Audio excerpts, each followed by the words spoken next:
How does Nintendo's oldest console hold up against their newest? So, I got my Nintendo Switch Christmas of 2018, I think it was.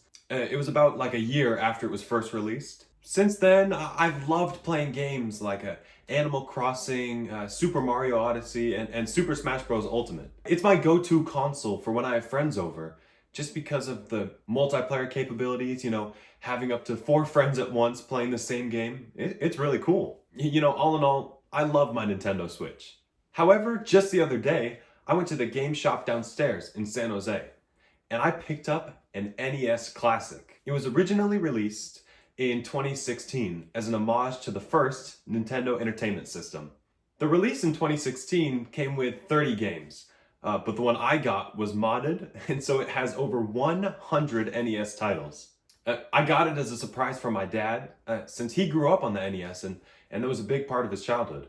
But naturally, I had to test out the console before handing it over. So, after getting to use it for a bit, I want to compare and contrast Nintendo's oldest console from their latest. First, let's start with some similarities between the two. A great one to start off with is local multiplayer.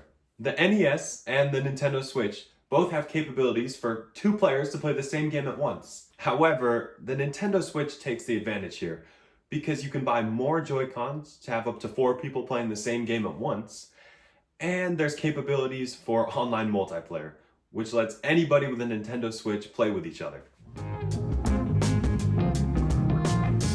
Next is the style of games available. The type of games produced for each console, for a lack of a better words, have a very Nintendo feel. The games feel friendly for all users, whether it's Mario Bros. Or The Legend of Zelda. The games have the same feel from the first to the latest console.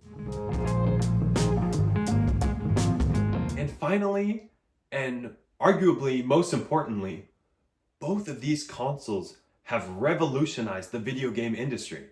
With the NES, it was the first console to bring arcade gaming into the homes of families. And the Nintendo Switch did something similar by breaking the norms of what it meant to be a video game console. There have been handheld video game consoles around for a long time, with the Game Boy, the PSP, and the DS. But the Switch does it better. It has detachable Joy-Cons, the ability to connect to a TV. The Nintendo Switch just redesigned what it meant to be a handheld video game console. With thanks to its older brother, the NES, because that really set the foundation of what it meant to be a video game console. Now, let's kind of get into some big differences. As a disclaimer, obviously there are some things that are unfair to compare, like portability or battery life, because they're not really in the same category, the two consoles. The NES is a home video game console, while the Nintendo Switch is a handheld. So I'm taking that into mind when comparing the two. First up is processing power. Now, the NES first had a CPU that clocked at 1.79 megahertz and had only 2 kilobytes of RAM. The Switch, which is a handheld video game console, has a CPU that clocks at 1.85 gigahertz and has 4 gigabytes of RAM. Just to put that into comparison, that means that the CPU on the Switch is over 1,000 times faster than the NES and has over 2 million times more RAM. That is crazy to think about.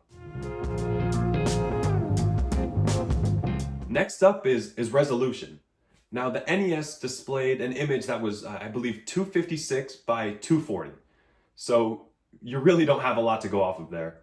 And it could only display up to 25 colors at a time. Now, the Nintendo Switch itself has a 720p screen on the front, but in TV mode, it can display a 1080 by 1920 display with over 1 billion colors on a 30-bit signal. It's really becoming apparent that since the NES, technology has increased and evolved by orders of magnitude. It's insane. Between the two, there is a big difference between image clarity and image capabilities even.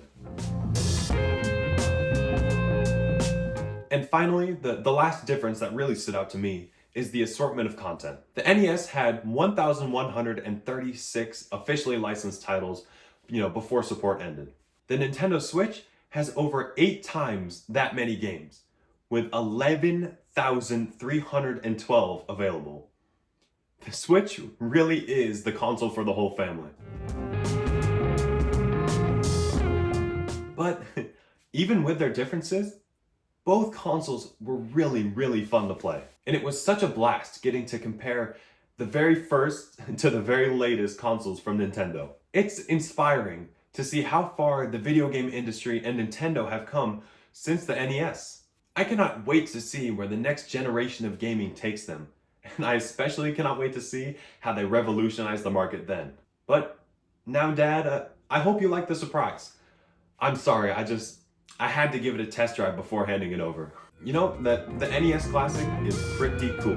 But who knows, maybe in the future I can review and test more retro game consoles. But that's just what I think. And until then, I'll see you guys later.